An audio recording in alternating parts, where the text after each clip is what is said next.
I feel like right now we are dealing. We're literally sitting in a confident versus overconfident situation with the Deion Sanders situation, right? Like a lot of us who grew up in an era where we could appreciate it, we see it as just being confident.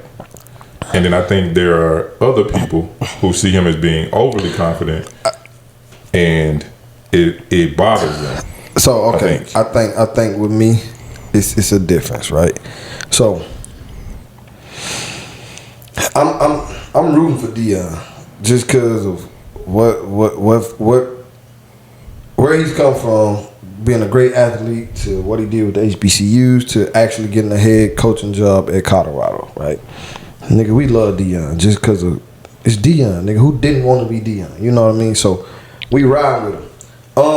But I will say it was a bit overconfident, and I love his confidence, and I love shitty talk. I love all that, but I think he got to separate the him from the them. His kids? Yeah, like or the team. Yeah, that's because you can with him. That nigga, it wasn't no overconfidence because that nigga did exactly what the fuck he said he was gonna do. Produce. Yeah, you can't really talk like that when you putting that shit in other people's hands. You see what I'm saying? No. You can't. You saying no? You don't see? You don't understand that? All right. So the first game, right? TCU. The casual football watchers, like TCU went to the national championship last year. Da da da da da da da. The real sports watchers know that everybody left. Right? TCU. Yeah, everybody left TCU. So this isn't a This isn't the team that was. This isn't the team that was in the national championship. So after the win, which was a very tough win against a team that they kind of matched closely against, it went to, do y'all believe now? I kept receipts. I know y'all ain't believe, da da da da. Instead of just, hey, we got work to do. I love the team. I love the direction we headed. Hey, we coming. But it went from we coming to we here. We here now. Yeah. Come on, man. Let's chill, right? Because we know that you don't have the team that you really want yet. But who is that for? Who is he saying that for in your mind? That's what I was thinking. What you mean? So is he saying that for the media? Is he saying it for his team? Is he saying it for the reporters? Is he saying which one? That we're here? The fans? Yeah, who is he saying that for? I think the doubters, because that's what he said. Everybody that doubted us, everybody who didn't believe in us, you see, right? I think it was a little soon for that. It was a little too soon for that. Now, granted, I was happy he won for sure, and I'm with him. But that was like hold on, you know what I mean? Like, we know how this shit go. We know, like, we expected at some point. We last Saturday happened. We know how this goes, right? So a second team, another mediocre team. He has some good players on his team that matches these other mediocre teams, and he's winning close games against mediocre teams, right? But the overconfidence comes from like, we about to be the shit. Before this game, it wasn't, hey, we gotta, this is a tough game. We just coming to compete. I know I don't have the guys that I want, but I got guys that I believe in, right? Nah, y'all gonna see us on another level on offense, defense, special teams. You gonna really see what this team is about. Hopefully that ain't what the team is. You see what I'm saying? Like, you gotta know how to humble yourself sometimes, and you can do that while being confident. Right? It comes to the humble beast. Yeah. You can actually be both. Right? So then after the loss, it comes to, well, I don't have my team, we ain't where we want to be yet. Like, but you knew that when you were saying y'all don't believe. You see what I'm saying? So I love the confidence, but confidence has to come with some humility. Like, you can be confident, Yeah. but you also got to realize, like, what's going on, too. So I asked a question about who you think he's talking to, because my thought is, honestly, Deion don't give a damn about the media. And my mind is, he's keeping the same energy that he's talking to his players every day.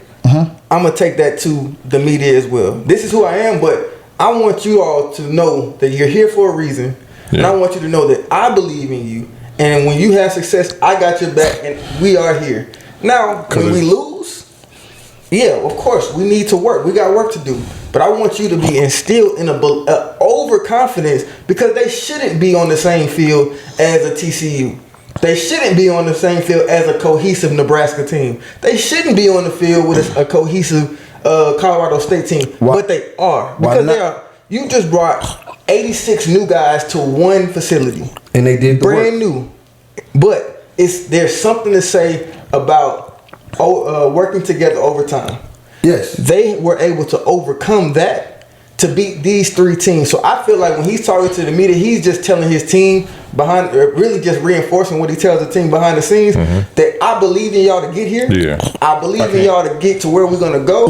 And we hear whether or not they say, them say, he say, she say, we hear, bro. Like I can't talk that shit in this locker room and then not talk that shit. No. And just as confident You can about what's going on when I get out here. Shit, right? But it's being a coach. Most coaches don't talk the same shit that they talk in the locker room. Yeah, but of course he's a different coach. I understand. And he's doing something that most coaches have never had to do. Understand. Something that takes some overbelief Saban did it. or overconfidence. Bama was sorry as fuck. He know that. His first year they didn't turn it around. No, but his second year they did. Yeah, but he built his culture, right? Yeah. He got the same situation as Colorado, to go 1-11 to take over a team that ain't got no. I don't know history. if they went 1-11, but they were sorry as shit. But it wasn't a team that has no lineage for the last 20 years. Alabama has lineage that he's like, I can get people to come here. But you just need the right person to get them to come here. Nobody was going to Bama though. Like nobody want to go to Colorado. No, before him. But that's what I'm saying. What you just said was the same shit I'm telling my team is the same shit that I'm talking out there. It don't have to be that, because what it makes you look exactly how he's looking now, right? You came in super overconfident. Like I said, I'm riding with him regardless, right? So this ain't me. It's how it's being looked at. But I don't think that's the thing. I don't think Deion cares how it's looked at. To me, I don't even see him as being overly confident. I think he's coming in to set a culture, right? So I'm not gonna come in and be like, "Hey guys, we're gonna go out here and do our best." We gotta go in. I gotta go in and talk this shit because I need to get in your psyche, right? Because I'm getting a lot of kids. The transfer portal ain't just the stars, the stars that decide to leave. It's the third tier guys. These are kids people who weren't playing at one school, exactly. So I gotta get in your psyche and build you. I more than likely gotta build you back up because you just came from a situation where you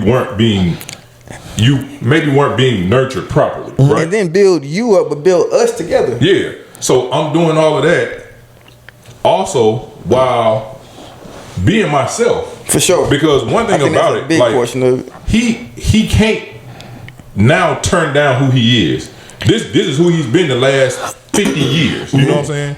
So like, what?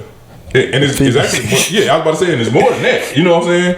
Like, you can't be a person who say, shit, when you look good, no, when you feel good, you look good, and when you look good, you play good. And you do, and I believe all that. And that's what I'm saying. So we're talking about a person that came to the combine in a limo, got out, didn't stretch, ran a 40. We're talking about a person, right? Right. So now I gotta instill in my guys that same level of confidence. And this is what I really want to talk about. Last time we did talk about in the power of the tongue. He's trying to give them so much power because they honestly don't have that power. But he's trying to infuse that into them where they can go 3-0 in a schedule they weren't supposed to. And I'm not mad at that. I know you're not. Right? But you mad about how he looks after his ass whipping. I'm with that. Yeah. So honestly, I can honestly. This is my opinion. Okay. I don't think he looked bad in the press conference yesterday. I don't think so either. I think he got his ass whooped. Yeah, he said that. Yeah, we took an ass whooping out You take the there. ownership and win. I'm not talking about us. But who's us? Right here in this room. No, I'm talking about. I'm talking about the masses, right? Yeah, but they wanted him to fail anyways. Which makes it look even worse when you come in. Not to me. And that's why I said I don't think he cares about that. So I think that's a part of the confidence. Is like who do you do it for? Who does it matter that it cares for? Because honestly, it just matters what you feel, right? When your confidence is walked into a room, you care about how you feel, right? So it goes back to what the overconfidence was, right? If I'm talking all this shit, me myself, yeah, and a nigga run 5 go routes on me, was I not overconfident in that situation? Yeah.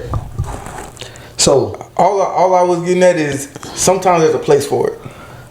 Because I feel like the way he's trying to do. You saying exactly what I'm saying. To me, but to me, I don't feel like if we really go back and listen to what Deion said, outside of him saying we're gonna be a better team, what has he really said that made him like overly confident about what he was about to do with the schedule? Because he never said I was going undefeated. He never said I'm gonna run the table. No. Yeah. After the game, the first game, it was the rah-rah shit. Yeah, We just saw it. I mean, but the nigga, he just tied the number of wins that they had the season before. In one game. Yeah, and everybody was I understand that, right? So if it was me, I'm going in and like I said, I'm telling my team all the Deion shit. That's just me, right? Yeah. But I'm also gonna represent my team in a way that we don't be embarrassed or look crazy after a loss. That's right? if you think you look crazy. Because he don't think he look crazy. Okay. We got our ass whooped. Okay. But see, I think there's another aspect to it. It's a recruiting aspect. So I have to be up in front because I don't have anybody. I don't have nothing.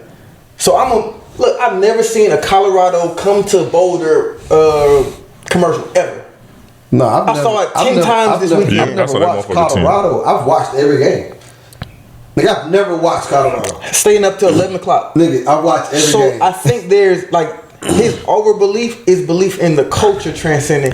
This season is gonna be what it is. I'm gonna give everything I can to these kids, but I know we're gonna end up 4-8. And even with that goddamn whopper ass uppercut to the chin, then they said, you better get me now. You better get me now. And I feel this is as bad as I'm gonna be. Exactly. And I feel that, right?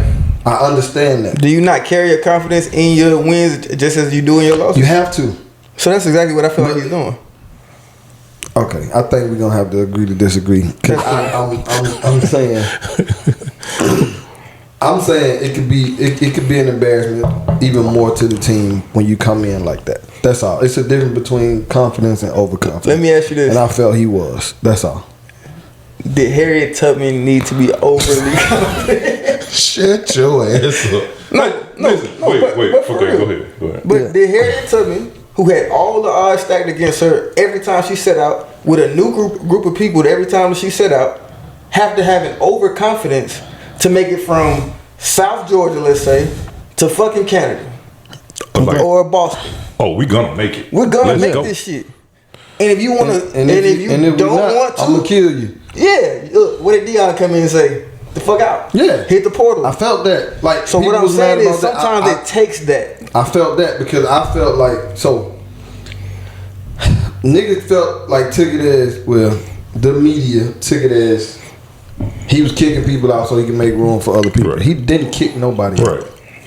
What he said was you're gonna have to work for your scholarship. The motherfucker who felt like, man, the nigga gonna take my spot. Like I would have been sitting in that bit like, you can't. You don't think he told people to leave? Huh? You don't think he told people to leave? Fuck no.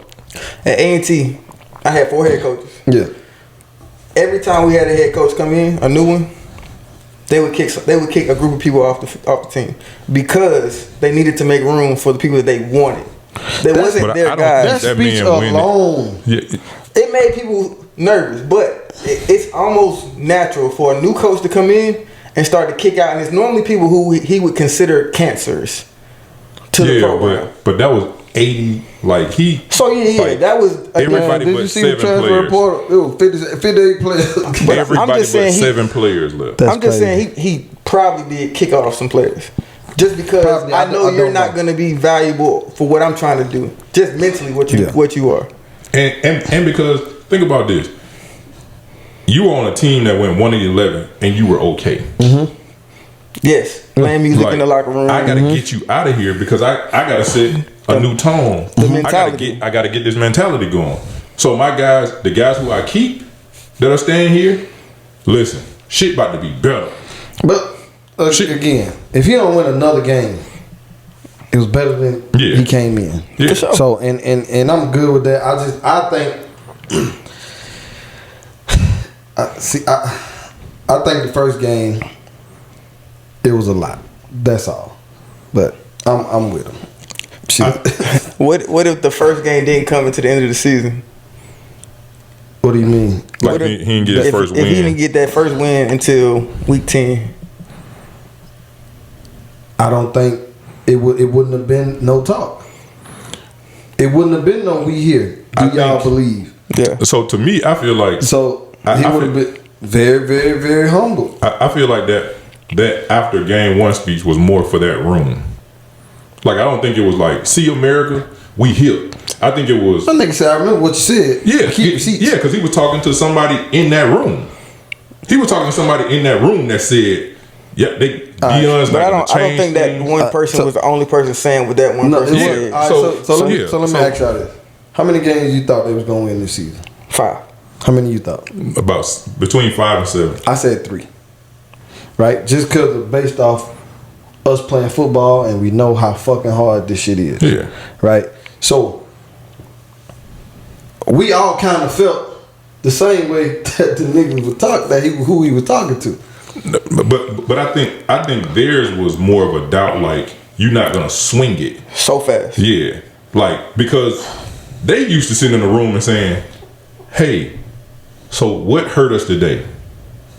They don't even know how to have a positive press conference when you went 1-11. Yeah, you see what I'm saying? So they don't like. So now this black and I kind of feel like him. This black man walk into a room and say, "I'm about to change all this shit." Right. And he come in and again walking with his back straight, and like it's what we talked about before.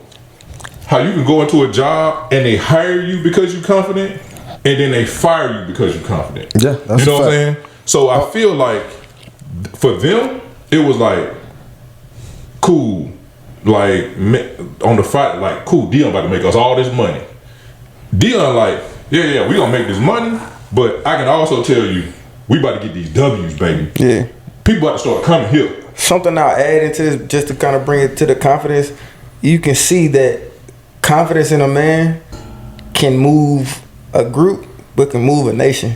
That's a fact. So that's how powerful our confidence, the effect that it has on the world that we experience is. Bro.